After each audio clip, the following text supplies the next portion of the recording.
দেখুন থানকুনি পাতা দিয়ে আলু বেগুন কাঁচকলা দিয়ে তরকারিটা হয়ে গেছে। একটু বড়িও দিয়েছি, 5 ফোড়ন আর পেঁয়াজ দিয়েছি ফোড়ন। হয়ে গেছে, চলুন রাখি।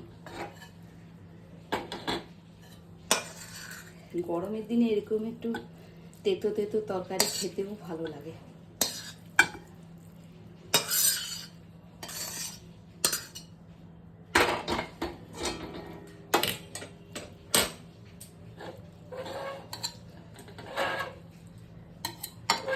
এরকম করে চেপে রাখলে না তরকারিটাও ভালো থাকে, আর সাইড থেকে নিয়ে যখন মানুষ খাবে দেখতেও ভালো লাগবে।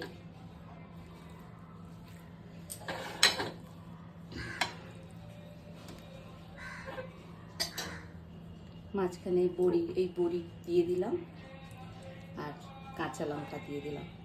থানকুনি পাতা চচ্চড়ি মানে বোঝা যাচ্ছে না, কিন্তু খেতে অসম্ভব টেস্ট হবে। শুকনো গরম ভাতে মেখে খেলে খুব ভালো লাগবে।